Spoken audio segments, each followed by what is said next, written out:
السلام علیکم دوستوں، آج میں آپ کو ایک انگریز جج کے فیصلے کی کہانی سنانے جا رہا ہوں۔ کاندھلہ میں ایک مرتبہ ایک زمین کا ٹکڑا تھا، اس پر جھگڑا چل رہا تھا۔ مسلمان کہتا تھا یہ ہمارا ہے، ہندو کہتا تھا کہ یہ ہمارا ہے۔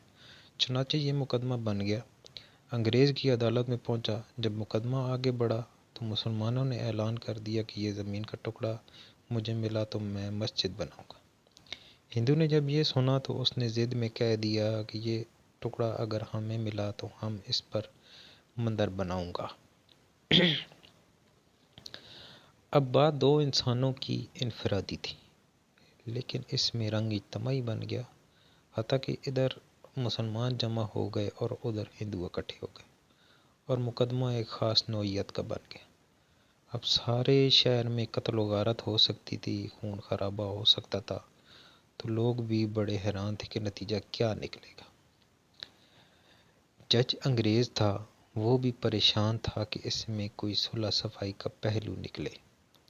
ایسا نہ ہو کہ یہ آگ اگر جل گئی تو اس کا بجھانا مشکل ہو جائے گا۔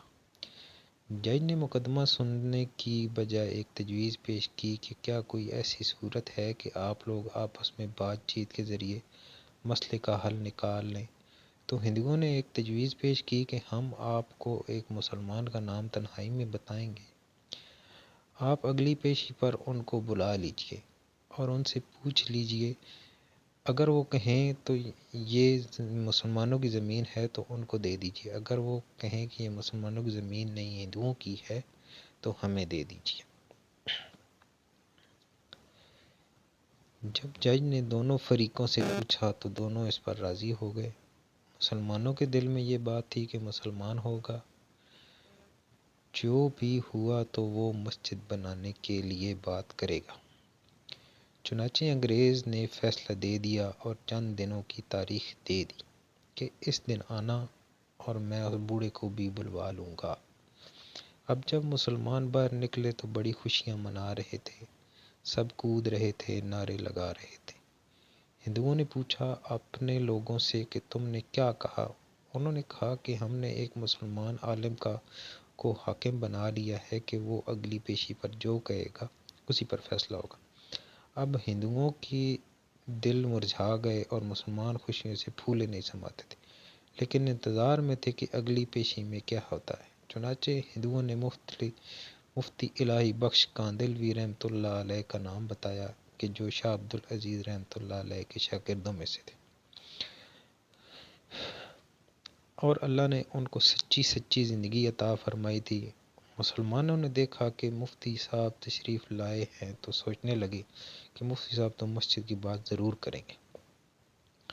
چنانچہ جب انگریز جج نے پوچھا کہ بتائیے مفتی صاحب یہ زمین کا ٹکڑا کس کی ملکیت ہے، ان کو چونکہ حقیقت حال کا پتہ تھا، انہوں نے جواب دیا کہ یہ زمین کا ٹکڑا تو ہندوؤں کا ہے۔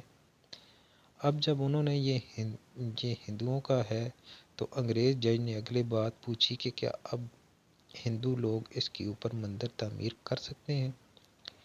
مفتی صاحب نے فرمایا جب ملکیت ان کی ہے تو وہ جو چاہیں کریں، چاہے گھر بنائیں یا مندر بنائیں، یہ ان کا اختیار ہے۔ چنانچہ فیصلہ دے دیا گیا کہ یہ زمین ہندوؤں کی ہے، مگر انگریز جج نے فیصلے میں ایک عجیب بات لکھی۔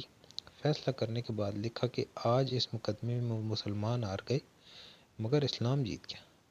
جب انگریز جج نے یہ بات کہی تو اسی وقت ہندوؤں نے کہا آپ نے تو فیصلہ دے دیا، ہماری بات بھی سن لیں۔ ہم اسی وقت کلمہ پڑھ کر مسلمان ہوتے ہیں اور آج یہ اعلان کرتے ہیں اب ہم اپنے ہاتھوں سے یہاں مسجد بنائیں گے۔ عقل کہہ رہی تھی کہ جھوٹ بولو کہ مسجد بنے گی، حضرت مفتی صاحب نے سچ بولا اور سچ کا بول بالا ہوا۔ سچے پروردگار نے اس جگہ مسجد بنوا کر دکھلا دی۔ کئی مرتبہ نظر آتا ہے کہ جھوٹ بولنا آسان رستہ ہے اور سچ آسان رستہ نہیں ہے، یہ کانٹوں بھرا رستہ ہوا کرتا ہے۔ جھوٹے سے اللہ تعالیٰ نفرت کرتے ہیں، انسان نفرت کرتے ہیں، انسان اعتماد کھو بیٹھتا ہے۔ ایک جھوٹ کو نبھانے کے لیے کئی جھوٹ بولنے پڑتے ہیں، لہذا سچی زندگی کو آپ اختیار کیجئے، اس پر پروردگار آپ کی مددگار فرمائے گا۔ شکریہ۔